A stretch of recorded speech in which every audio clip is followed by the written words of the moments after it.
आप सभी माता बहन भाइयों को जय श्री राधे, जय श्री कृष्णा। आज हम कार्तिक महात्म के 25वें अध्याय को सुनेंगे।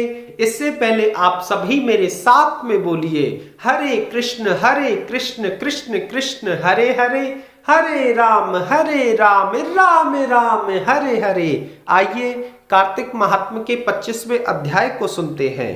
नारद जी ने राजा पृथु से कहा, हे राजन, कलहा की सारी बात सुनकर धर्मदत्त ने कलहा से कहा, हे देवी, तीर्थ में दान और व्रत आदि सत्कर्म करने से मनुष्य के पाप नष्ट हो जाते हैं, परंतु आप तो प्रेत के शरीर में हैं, अतः उन कर्मों को करने का अधिकार आपको नहीं है। इसलिए मैंने जन्म से लेकर अब तक जो भी कार्तिक का व्रत किया है उसके पुण्य का आधा भाग मैं आपको देता हूँ, उसी से आप सद्गति को प्राप्त करो। हे राजन, इस प्रकार कहकर धर्मदत्त ने द्वादशाक्षर मंत्र का श्रवण कराते हुए तुलसी मिश्रित जल से ज्यों ही कलहा का अभिषेक किया, त्यों ही वह प्रेत योनि से मुक्त हो प्रज्वलित अग्नि शिखा के समान तेजस्वी एवं दिव्य रूप धारणी देवी हो गई। तदंतर उसने भूमि पर दंड की भांति गिरकर ब्राह्मण देवता को प्रणाम किया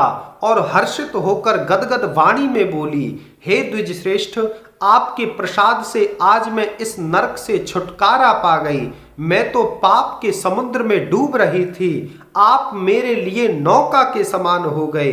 हे राजन, वह इस प्रकार ब्राह्मण से कह रही थी कि आकाश से एक दिव्य विमान उतरता दिखाई दिया।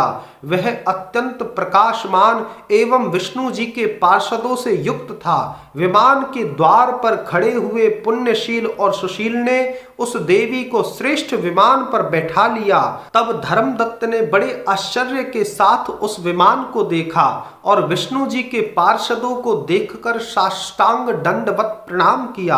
पुण्यशील और सुशील ने ब्राह्मण को उठाया और उसकी प्रशंसा करते हुए कहा, हे द्विजश्रेष्ठ, तुम्हें साधुवाद है, क्योंकि तुम सदैव भगवान विष्णु के भजन में तत्पर रहते हो, दीनों पर दया करते हो, सर्वज्ञ हो तथा भगवान विष्णु के व्रत का पालन करते हो। तुमने बचपन से लेकर अब तक जो कार्तिक व्रत का अनुष्ठान किया है उसके आधे भाग का दान देने से तुम्हें दुगना पुण्य प्राप्त हुआ है और तुम्हारे सैकड़ों जन्मों के पाप नष्ट हो गए हैं। अब यह कलहा बैकुंठ धाम में जा रही है। तुम भी इस जन्म के अंत में अपनी स्त्री के साथ भगवान विष्णु के बैकुंठ धाम में आओगे और मुक्ति को प्राप्त करोगे।